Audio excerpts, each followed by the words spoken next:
Paqja dhe bekimet e Zotit qofshin mbi ju. Unë jam Isra Hyseni, nga sot do të takohemi në emisionin dritare. Ky emision do të transmetohet në kanalin e Bashkësisë Islame të Kosovës në YouTube, si dhe në faqen e saj zyrtare në Facebook. Përmbajtja e emisionit dritare do të përfshijë trajtesa të shumta që prekin të gjitha shtresat e shoqërisë, me mysafir të zgjedhur, profesionistë të fushave. Emisionin e parë nisim me temën e edukimit të brezave të rinj. Kësaj çështjeje në Islam i kushtohet një rëndësi e veçantë, ku përmes ajeteve, haditheve, historive të shumta nga jeta e të dërguarit e të shokëve të tij na bëhet me dije se siç kanë obligim prindërit të edukojnë fëmijët, në nivele të tjera më të larta obligimi për edukim u takon edhe institucioneve, që marrin përgjegjësinë të drejtojnë grupe të ndryshme. Kam për synim të dalte hadithi që na tregon se çdo prijes është përgjegjës për grupin që e drejton dhe për punën që i është besuar, madje edhe udhëheqësi i popullit do të përgjigjet për popullin e vet. Për të folur në lidhje me rolin e institucioneve fetare në edukimin e brezave të rinj, në studio kemi të ftuar Merita Borocin, profesoresh në Medresen Alaudin, Paralelja në Gjilan. Profesoresh, ju dëshiroj mirëseardhje. Mirëse. Profesoresh, në lidhje me hadithin që u mundova ta parafrazoj, si e vlerësoni ju rolin e institucioneve fetare në raport me edukimin e fëmijëve? Audhu billahi minash shaitani rrajim, bismillahirrahmanirrahim. Falënderimet dhe lavdërimet tona janë për Zotin, krijuesin absolut, atë i cili krijoi tokën, qiejin dhe gjithçka që ndodhet mes tyre, krijoi njeriu në formën më të mirë, e bëri atë të jetë krijesë sociale, të jetë në bashkëveprim dhe bashkëkomunikim të ndërsjell me njeriu si lloj të tij, mirë po edhe me krijesat e tjera, e bëri më këmbës në tokë. Salavatet tona qofshin për më të zgjedhurin e njerëzimit, për Muhamedin sallallahu alaihi wasallam, për familjen e tij të ndershme, për shokët e tij besnik dhe për gjithë ata që ndjekin rrugën e tij deri në ditën e gjykimit, duke bërë një dua të vazhdueshme që lutim Allahun të na bëjë dhe neve pjesë e këtij grupi dhe të na gjejë vdekja në këtë rrugë, duke e ditë se fundi i kësaj rruge do të jetë shpëtimi, do të jetë xheneti dhe çdo lajthitje nga kjo rrugë do të shpije në humner, në humbje, si në këtë botë po ashtu edhe në botën tjetër. Fillimisht ju përgëzoj për emisionin, uroj që ky emision të arrijë atë çfarë synon, të arrijë nëpër shtëpitë tona, të përçoj mesazhet e çmuara që do të planifikoni të realizoni me mysafir të ndryshëm gjatë kësaj periudhe kohore. Ju urojmë suksese dhe lutemi që të ketë bereqet dhe suksese. Të flasim për një temë që është temë shumë e gjerë, mirë po është nga temat më të rëndësishme që individi duhet të ketë parasysh dhe ta ndërtoj veten me të. Është një nder i madh dhe është edhe një përgjegjësi më e madhe prej anës tonë, sepse do të flasim prej një pozicioni ku ne kemi në përgjegjësinë tonë njerëz me të cilët flasim, komunikojmë dhe kemi për obligim ta përçojmë një edukat të mirëfillt nga ata. Edukatës dhe raporteve ndërnjerëzore dhe raporteve mes krijuesit dhe robit, Zoti ka dhënë rëndësi tepër të madhe në fenë islame. Edukata është diçka që vjen nga Zoti, është mësuar nga Zoti, e trasuar dhe sjellur tek ne nga pejgamberët e tij. Dhe kur ai është mësuesi, ai është përpiluesi i formës së edukatës, ne nuk kemi dyshim dhe nuk kemi alternativë tjetër të zgjedhjes për një edukat më të mirëfillt se sa edukata fetare. Sepse edukata fetare është garanca më e mirë që individi do të jetë rehat, familja do të jetë rehat dhe gjithë shoqëria dhe gjithë globi do të jetë rehat. Të themi që feja në kohën e sotme është shumë aktuale, është shumë e nevojshme të aplikohet në jetën tonë, sepse gjendja e shoqërisë tonë është në nivelin e tillë dhe faktor kryesor ndoshta i kësaj gjendje është pikërisht mungesa e edukatës së mirëfillt, qysh nga individet, nga familjet, nga institucionet të ndryshme. E ne si Bashkia Islame, duke ditë pozicionin tonë, rolin tonë në këtë shoqëri, japim theks të veçantë dhe kontributi ynë është i shumëanshëm që në shoqëri përmes gjithë institucioneve tona dhe përmes secilit sektor brenda institucioneve tona dhe secilit individ brenda institucionit tonë, synojmë që të përçojmë një edukat të mirëfillt, edukat cilën Zoti na ka urdhëruar ta kemi dhe ta bëjmë. Mirëpo për edukatën fillimisht pejgamberi alayhis salam ka treguar se njeriu edukon brezat e ardhshëm, ende pa lindur ata, duke thënë në raportin me fëmijë. Do me thënë, njeriu fillimisht do të jetë vetë edukuar, pastaj do të zgjedh në jetën e tij një partner i cili do të ketë edukat mirëfill, sepse vjen një moment në jetë që njeriu më nuk e ka dert se kë zgjodhi për bashkëshort apo bashkëshorte, por e ka dert se kë zgjodhi të jetë prind i fëmijëve të vet. Dhe nëse prind raportet e tyre nuk janë me një edukat të mirëfillt, atëherë edhe pasardhësit, fëmija dhe pasardhësit që vinë nga ai çift nuk do të jenë në nivelin e kënaqshëm të edukatës, të mirësjelljes dhe të raporteve korrekte që do të jenë. Edukata lirisht mund të themi dhe ta përkufizojmë si rregullimin e raporteve tona mes njerëzve dhe mes Zotit. Kërkohet dhe është niveli më i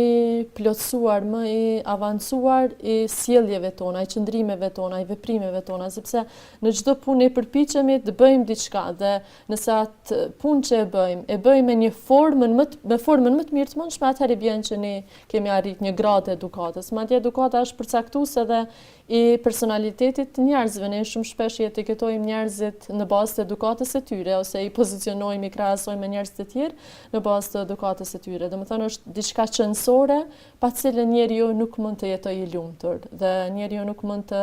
e përmbush veten e tij tamam si me këmbës në tokë, qysh e përmendëm në pjesën e parë. Edukatës Allah i ka dhënë rëndësi tepër të madhe sepse ditën e gjykimit kur ne do të dalim para Zotit, një element që do të peshoj shumë në peshojën e veprave të mira do të jetë edukata e mirë, morali i mirë, sjellja e mirë që ne kemi tregu. Dhe nuk është rastësi kjo punë sepse nëse analizojmë çështjen e adhurimeve, ne do të falemi 10 minuta drekën, 10 ikindin, do më thënë është e përkufizuar në kohë, ndërsa sjelljet tona, raportet tona, si me veten, me Zotin, po dhe me njerëz të tjerë, i kemi në vazhdimsi 24 orë brenda ditës. Dhe gjatë asaj periudhe kohore, ne edhe mund të hymë në një edukat keqe, mund të hymë në hak dikujt, edhe vetes, po edhe Zotit ton, po edhe mund të arrijmë atë shpërblimin e madh që Zoti ka premtuar që do ta shpërblej të i mase shumë dhe do të peshon më shumë se gjithçka tjetër çështja e moralit edukatës të mirë. Edukatën ta konsiderojmë si një petk të cilën një individ e vesh dhe duket bukur pasaj. E ne tash veç se jemi në pjesën kur fillon shkolla, sistemi i arsimit është hap dhe e shohëm që krahas investimeve që gjithsesi do të jenë në fushat e arsimit, është nevojë emergjente, ndoshta mendoj që është koha e fundit kur gjitha institucionet tona duhet të marrin një hap tutje dhe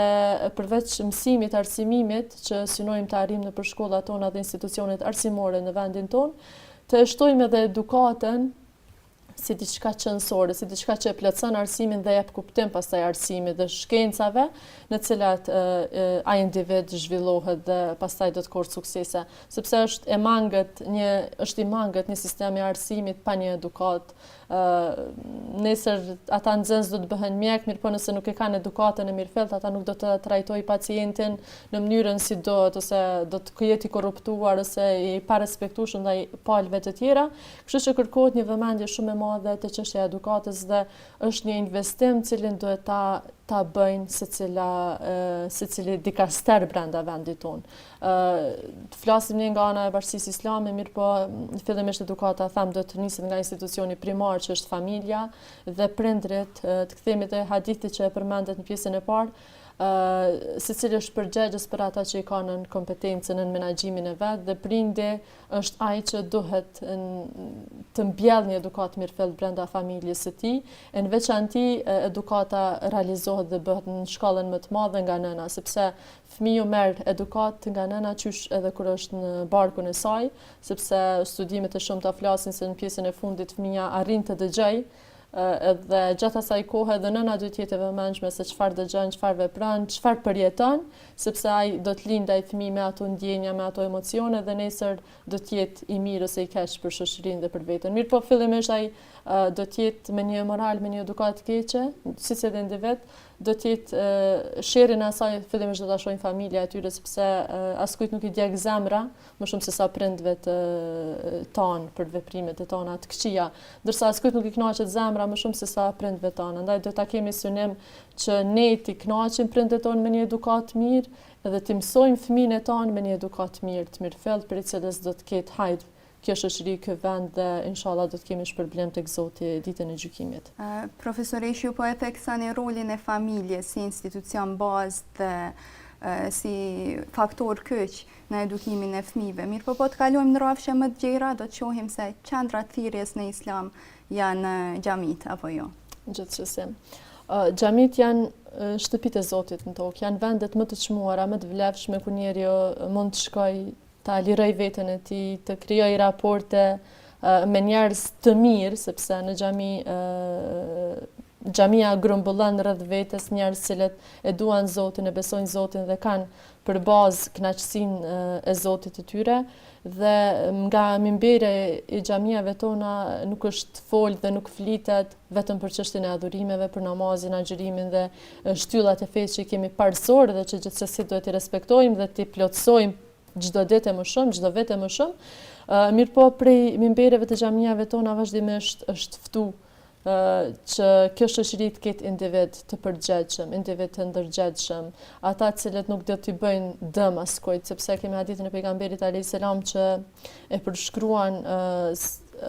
personin e mirë, atë që nga dora dhe nga gjuha e cilit të tjerët kanë dobi dhe nuk kanë dëm. Domethënë, ky është mesazh i cili del nga xhamitë tona. Xhamit kanë thirrë dhe imamat në përgjithësi dhe ne tash si femra teologe vazhdimisht bëjmë thirrje për një jetë më të rehatshme, më të përshtatshme, për një dashni më të madhe mes njerëzve, për një respekt, për një ndjenjë atdhetare, për dashnin ndaj vendit tonë, domethënë gjithçka që është e mirë dhe në favor të shoqërisë, nga ajo dal nga xhamitë tona historikisht. Mendoj se edhe rregullat që janë të posaçme për xhamin, për shembull të jesh i pastër, të mos i pengosh tjerët, sikur përqojnë mesazhin se duhet të aplikohen edhe jashtë xhamisë, se përndryshe mbeten të mangëta. Ta them, në xhami është një kohë kur njeriu kalon, është kohë. Mirë po për dikë mund të jetë e gjatë, për dikë mund të jetë e shkurtë, varësisht njeriu çfarë dinamike të jetës ka dhe sa ka mundësi të qëndrojë në xhami. Dhe kjo është një shkollë, po them, në vete që e mëson individin çështjen e pastërtisë, patjetër feja islame e ka ngrit çështjen e pastërtisë dhe e ka krahasu me imanin, me besimin. Domethënë, pastërtia është gjysma e imanit, gjysma e besimit. Dhe nëse ne nuk e kemi trupin ton të pastërt, ambientin ton të pastërt, që është më rëndësishme janë zemrat e tona të pastërta, pastaj imani jo nuk do të jetë në rregull. Po them zemrat e pastërta sepse këto natyrshëm kuptohen çfarë nënkuptojna me pastërtinë fizike, mirë po ta themi tek pastërtia shpirtërore është më kryesore, ndoshta që i rregullon pastaj edhe gjitha tjerat. Përveç besimit që duhet të jetë në zemrat e tona, është mungesë edukate nëse në zemrat e tona ka zili, ka urrëtie, ka xhelozi, ka mendime të këqija, ka tendenca për të bërë keq. Ta them, feja islame çështjen e besimit e ka kategorizuar në 70 shkallësh. E para e kemi dëshminë shahadet la ilaha illallah. Pastaj pjesën e fundit e kemi nëse ta largojmë një pengesë nga rruga. Nëse ky mësim kuptohet drejt ose analizohet kjo strukturim i ndërtimit të fesë, e shohim se ne fillimisht e kemi obligim ta besojmë Zotin. Pastaj vijnë gjitha tjerat dhe në fund vjen një rregull që neve na obligon që nëse një vështirësi, një pengesë shohim hasim në rrugët tona, ne kemi për obligim ta largojmë atë. Dhe kur arrim ta largojmë atë pengesë nga rruga, e shohim se ne nuk ja deshtëm të keqen dikujt. Për këtë arsye larguam atë pengesë nga rruga. Dhe përderisa ne nuk ja duam të keqen dikujt, nuk guxojmë të mendojmë të bëjmë diçka keq në atë raport me atë njerëz. Domethënë është një shkollë që ne e mësojmë veten t'ua duam njerëzve të mirën, të punojmë për të mirën e tjerëve, për të mirën e shoqërisë të përgjithshme dhe me një mënyrë ta pastrojmë, ta dezinfektojmë, tash me këtë shprehje jemi ambientueshëm dhe jemi mësueshëm. Mirë po të mos e mendojmë dezinfektimin vetëm të ambientit jashtëm, po le të jetë kjo kohë dhe jeta jonë përditshmëria jonë mundësi që ne ta dezinfektojmë zemrën tonë prej çdo vesi të keq i cili din me që në zemrat e tona, ta pastrojmë, ta filtrojmë veten prej atyre. Profesorish, kur jemi te niveli institucional, patjetër se edhe medreset si institucionet posaçme edukativo-arsimore luajnë rol të veçantë në edukimin e gjeneratave të reja. E dim se medreset kanë nxjerrë dhe vazhdojnë nxjerrin gjenerata të tëra, të kompletuara në gjitha aspektet. Çka i bën këto shkolla kaq të veçanta? Unë po ta kthej tërë jetën time dhe ta analizoj se cili vendim ka qenë më i rëndësishëm dhe më i çmuar në jetën time është fakti që kam qenë pjesë e medresesë. Tashmë edhe në mësimdhënie. Fillimisht po e përmendi çështën që si nxënës se më ka mësuar Allahu të jem pjesë e atyre bankave, të përfitoj prej atij nektarit të madh që na është ofruar prej profesorëve. E veçanta e komplet medresesë dhe mësimeve aty është pikërisht Kurani, janë hadithet e pejgamberit alayhis salam dhe shkencat që pastaj dalin nga ato dy libra që janë tepër të rëndësishme, shkenca për cilave ne tash edhe kur ua shpjegojmë nxënësve, përfitojmë fillimisht për veten tonë, pastaj edhe e përçojmë atë ndjenjë edhe atë dije edhe tek nxënësit e tonë. Medreseja tamam e kompleton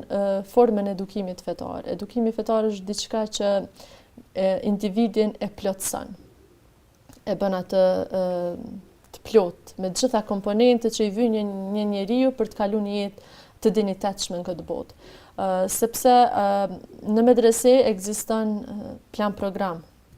që normal edukata fetare duhet të ketë një plan program. Dhe ai plan program është i plotësuar, i përmbushur me shkencat e veta. Do të thënë përveç mësimeve që mësojmë fetare, lëndëve fetare, në medrese mësojnë edhe lëndë shkencore, gjitha lëndë që mësohen në një gjimnaz shoqëror. Dhe kjo ju jep përparësi nxënësave që vinë në medrese që në të ardhmen ata të kenë dyert e hapura sikur shok dhe shoqet e tyre që janë për gjimnaze të ndryshme, mirë po plusi i madh që ekziston dhe njeriu mund ta merr në medrese dhe pasuria e madhe që mund ta merr është nektari i fesë, mësimet fetare që pastaj ata individ, kudo që të shkojnë, në çfarëdo profesione që vazhdojnë jetën e tyre dhe ndërtojnë jetën e tyre, i shohim se janë shembull, janë storje suksesi, janë kënaqësi edhe për familjen, mirë po edhe janë hajër edhe për shoqërinë, pastaj sepse e dinë që nuk guxojnë të hinë hak dikujt, nuk guxojnë ta gënjejnë dikën, nuk guxojnë të bëjnë dëm dikujt me qëllim, dhe kjo pastaj krijon individ që i bëjnë hajër shoqërisë dhe pikërisht këtë e arrin njeriu përmes mësimeve fetare në medrese. E medreseja vazhdimisht, historikisht tash ka bërë 70 vite nga themelimi i saj, si vjet ka 70 vjetorin e saj, dhe historikisht ajo ka përçu një brëm në shoqërinë tonë, ka gatuar një brëm ta them të brendshëm dhe ka përcjell gjenerata breza të cilët pastaj kanë shpërnda hajrin e madh, qoftë në institucionet fetare, hoxhëllart, neve si mualime, domethënë ka kriju një staf, një skuadër, një ekip të fortë pastaj që njerëzit ta kenë çështjen e davetit si prioritet dhe punë dhe mision të tyre në jetën e tyre, dhe kjo veç po shihet hajri i saj vazhdimisht dhe lutemi që të jetë edhe më i madh dhe të ketë bereqet edhe më shumë çështja e fesë që buron nga aty, mësohet nga aty. Pastaj të veçantë të bën edhe fakti, medresene bën fakti i edukatorëve të mirëfillt. Janë 3 komponente që e plotësojnë edukatën, e përmena çështën e plan programit, edukatorët dhe ambienti. Gjithë profesorët që punojnë kolegët e tonë në medrese janë njerëz përgjegjës, kompetent për fushat e tyre dhe plotësojnë shumë kritere që kërkohet i ketë një edukator i mirëfillt, duke ja nisë prej dijes, sinqeritetit, devotshmëria që ata kanë, syje, qelësia e tyre, tendenca e tyre për të hapë mendjet tona, horizontet brenda mendjeve tona, domethënë nuk përpiqen që nuk përpiqem të shpjegojmë diçka vetëm bllok, mirë po dëshirojmë të tamam të përdorëm edhe metodat sipas kurrikulës së arsimit që kërkohen, që nxënësi pastaj vetë ta mësojmë se si të arrijë deri tek informata dhe të jetë vetë hulumtues pastaj. Dhe jo gjithçka e gatshme të jetë. Jo, domethënë është kjo tendencë që ata vetë të nisin një hap drejt nxënjes së mësimit, sepse vetë fjala nxënës në kupton nxënjen e dijes. Domethënë diçka që është duke ecë ti do të vraposh pra asaj që ta zësh atë dhe ta posedosh. Profesoresh, jashtë punës që e bënin medrese, jeni angazhuar edhe si mualime në rajonin e Gjilanit. Ju kam përcjell shpesh në rrjete sociale ku keni ndo momente të bukura me fëmijët. Çka mund të na thoni më tepër, cilat janë metodat që ju i keni që ju i keni vlerësuar si më të arsyeshme në raport me fëmijët dhe mësimin e tyre? Të qenurit tash edhe mualime është një përgjegjësi shumë e madhe, po një kënaqësi e jashtëzakonshme, sepse atë që ne kemi arrit grumbullojmë nga medreseja, nga Fakulteti i Studimeve Islame, po e them në nivelin personal, po edhe kolektiv të gjithë kolegeve të mia, neve na u ka hap një mundësi që atë t'ua tregojmë edhe njerëzve tjerë në mënyrë fizike. Kjo është ana mediale, mirë po ne punojmë vazhdimisht në mënyrë fizike,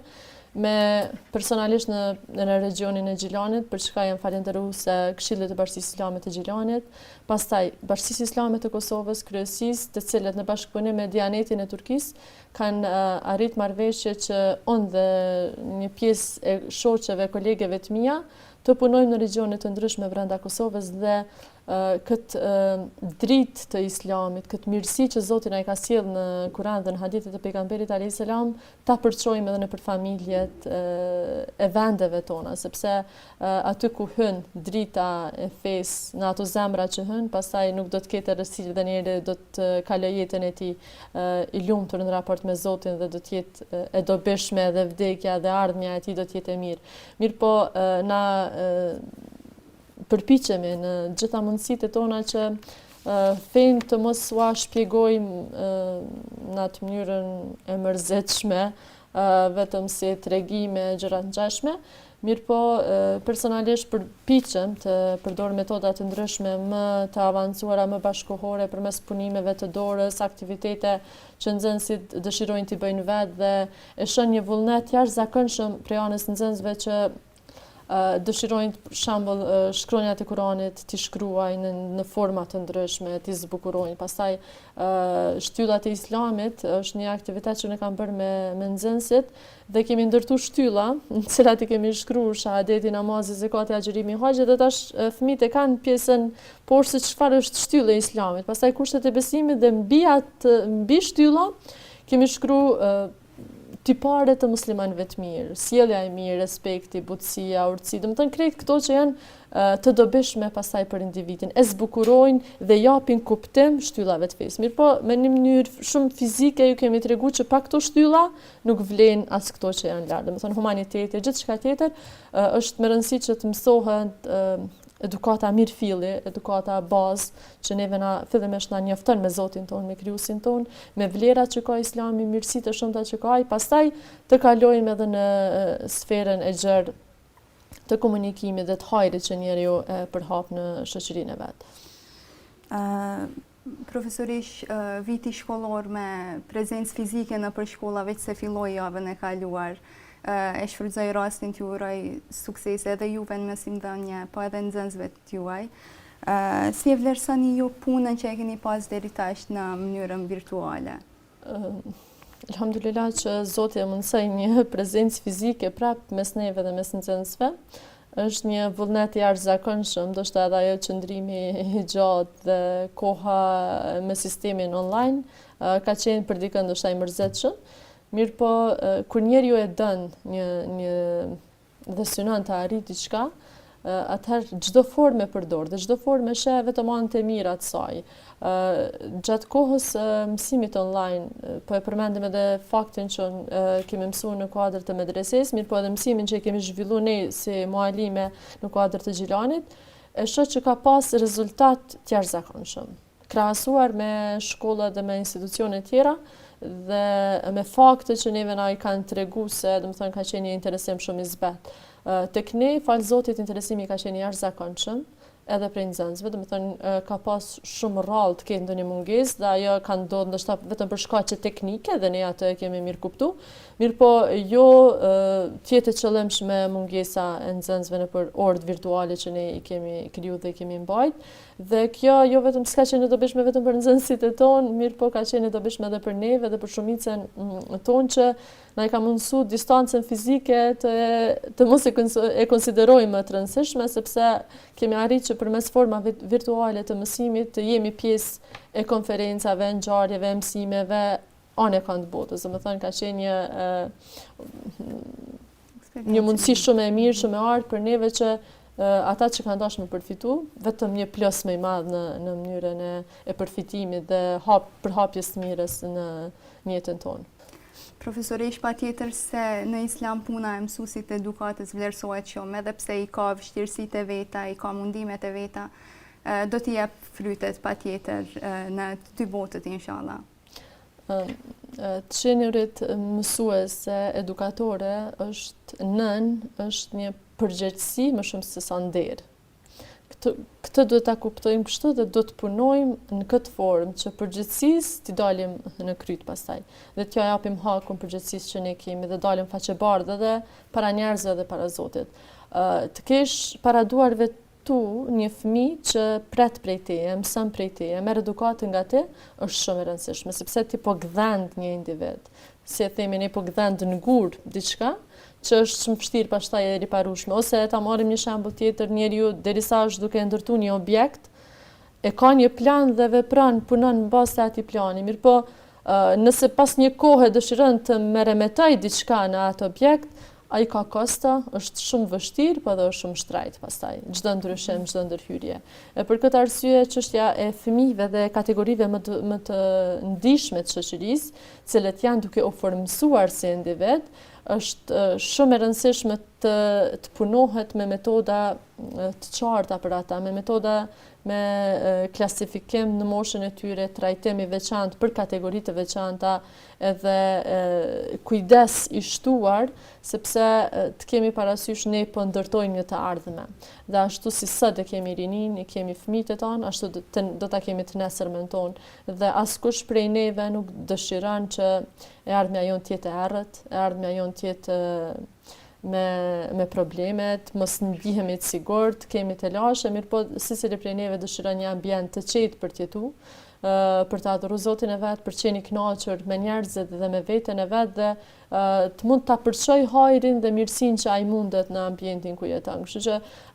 çështja e edukimit të brezave të rinj veçanti është punë me përgjegjësi shumë të madhe, kërkon angazhim të jashtëzakonshëm, mirë po ne themi vetëm faleminderit Zotit që na ka mundësuar të jemi pjesë e këtij grupi që punon për një nesër më të mirë dhe lutemi që kësaj pune t'i dalim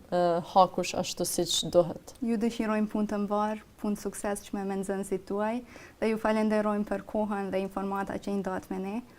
Kënaqësia ishte jona, faleminderit. Miq të nderuar, kaq kishim përgatitur për emisionin e sotëm.